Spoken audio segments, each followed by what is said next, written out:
Chairman's suite. Fancy, fancy, fancy. Vogue. Cole. Welcome. Joseph, please. Why, thank you very much. You know, this 73 questions interview was so worth it to me that I flew all the way to Vancouver to be here with you. I know, and I figured you were probably going to be pretty hungry, so I decided to cook you up a little finger food. Well, I just happen to be very hungry right now. You like tomatoes? You like garlic? All of the above. Your breath's going to stink, but I guarantee you, you'll love it. So what are you making here? This is just a little finger food for Joseph. And then I'm cooking up a carbonara. Carbonara for later. You don't get any of that. That sounds delicious. Is this an old family recipe? Yes, but I will be cooking this after our interview because I don't think you guys want to watch me go through all of this. Cole, what would you say is the key to a good dish? Probably the attention to detail, no? I agree. Do you have an ultimate favorite recipe of all time? Probably this carbonara. I make it really traditional in the Roman style. Pecorino, guanciale, which is important. You can use pancetta, but I like big, thick cuts of guanciale. Guanciale. Sounds so romantic. Oh, if you say so, Joseph. Do you consider yourself a romantic? Only when Vogue shows up and I have to flex on the internet. No one's complaining. And what's the most romantic gesture that you've ever done? I'm like a road trip guy. I like the big, grand, sweeping vistas. And are you into camping or hotels? Camping for sure.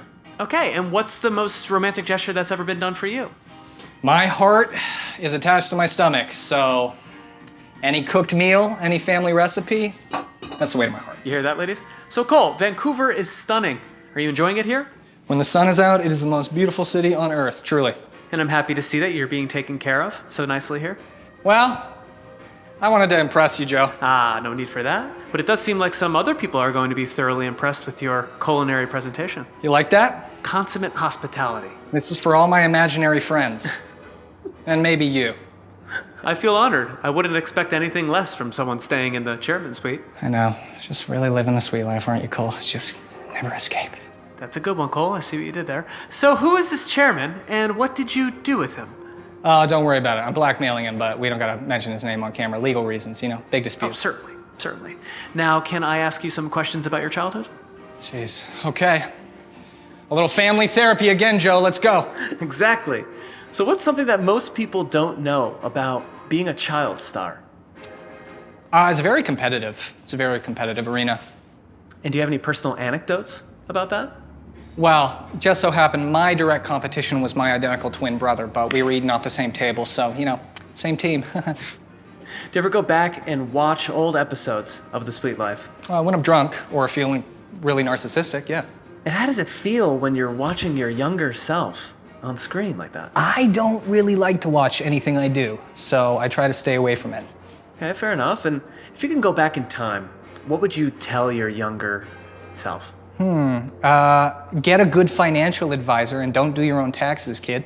I feel like there's a story in there. Yeah, are you the government? What's your best memory from that time? Well, when I graduated middle school, the crew threw a big graduation and I cried on screen. And you know what? I think it's on video somewhere, so maybe just scrub it. Now I have something to hunt for. Yeah, please don't. Was it ever hard to find your own identity outside of being known as the Sprouse twins?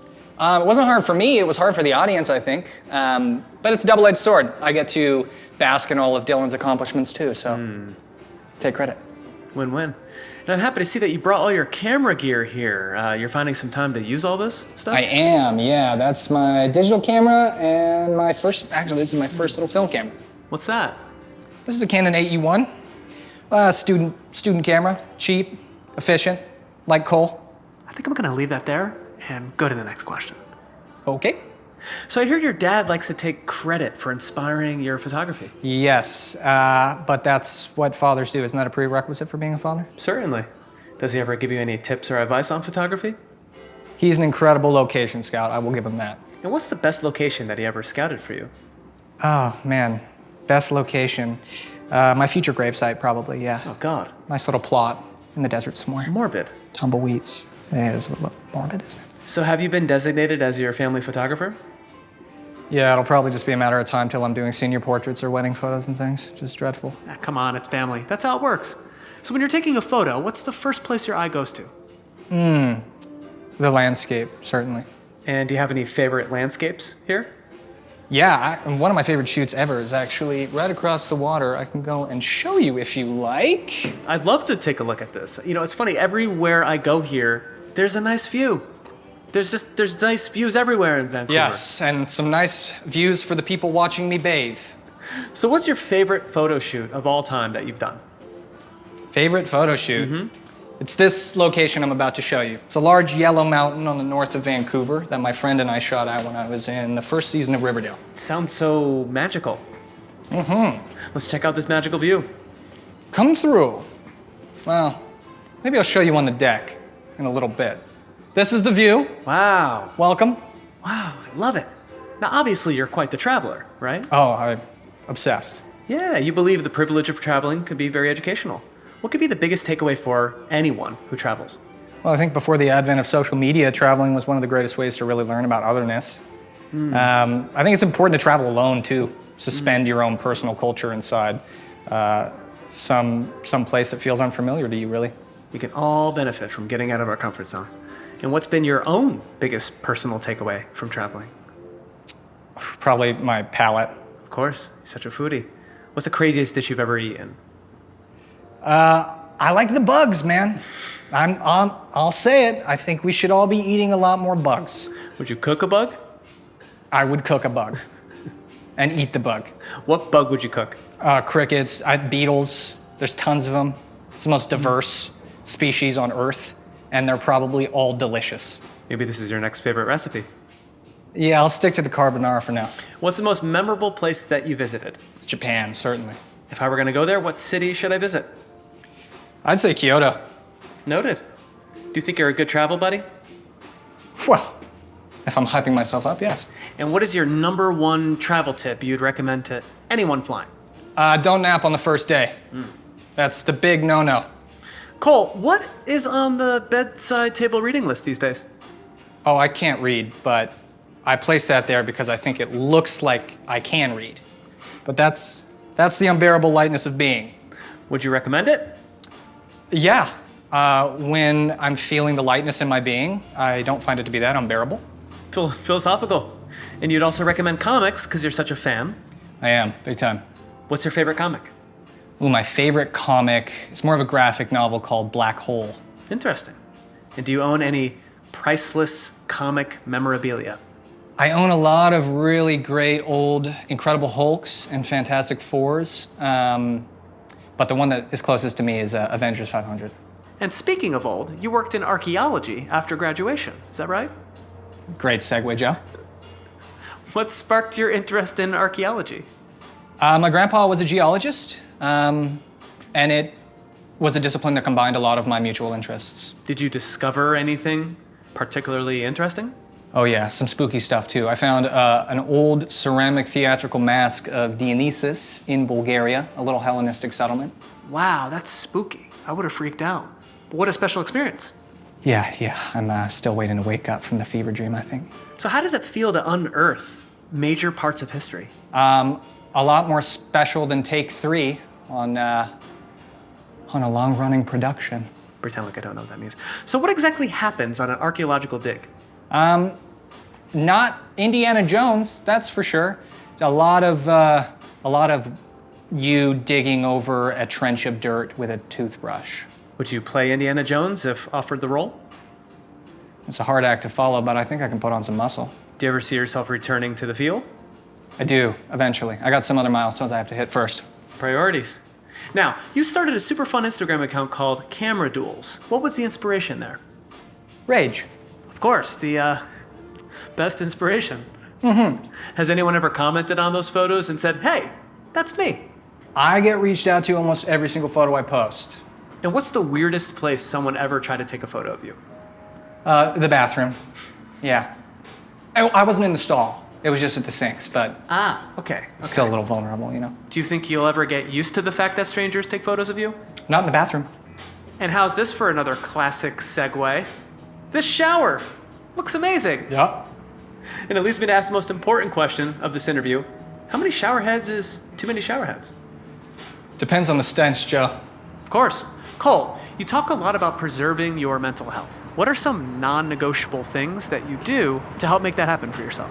Oh, I stay off the internet. I think we should all stay off of the internet. I think so. So why is it so important for you to be open and vulnerable about your mental health? Let my family and friends know how I'm doing. It's very important. So Cole, do you journal? Every day, right to my therapist. Can you tell me one thing that you've learned about yourself recently? I'm a bit of an emotional sponge. I absorb others' energies. Okay, and what kind of energy are you picking up right now? Intense arousal, Joe. Intense arousal. Must be from all the sweeping vistas of Vancouver, obviously. Maybe it's all the seagulls around here. Yeah, it's the seagulls. So last year you took a break from social media. What did you do instead? Cooking. And we're going to have a little bit of that later. Thank you. You produce and star in Baraska, a narrative podcast. What attracted you to this type of podcasting? I wanted to get a little more hands-on with the production cycle. What new creative muscles did you develop as a podcast producer? It was nice to see how a project could be sold after it is completed and has a fan base. Now, what's the last podcast that you listened to? Welcome to Night Vale. And in your opinion, who has the most legendary voice of all time? David Attenborough, hands down. Now, I'll try not to be disappointed you didn't say me. Oh, yeah. Can you do an impression of David Attenborough? I'm my best David. Best David. The turtles workshop on the same beach they've come to for millennia. We're going to make sure that he sees this. Who would you say your mentors are? When I was younger, Adam Sandler for sure. Yeah? How so? It was the way that he was always in love with production, and he worked with his friends and his family and was still able to turn and do more independent films and artistic films while balancing commercialism. What's your favorite role that you've ever done? I know it sounds cheesy. I still have a really deep fondness for The Sweet Life. I think we all have a deep fondness for Cody. I hope so. And what role challenged you the most? When I was a kid, Big Daddy. It was this huge production, and I was 6, and I got to see New York City for the first time. Do you think that inspired your return to New York later? I think so. And what would you say draws you to a script or character? I guess the humanity. And the paycheck, baby. That helps. Do you tend to stay in character in between takes? Try to. Cole, is that Polaroid ready? Well, yes, it is, Joe. Well, let's see. Come on. Let it develop a little more, okay? Okay, let's see, and looks good. Can I keep it? You can keep whatever you like. Nice. And Cole, last question number 73. What's the ETA for the finger food? Joe, I totally forgot. Cole, make sure it's not burning.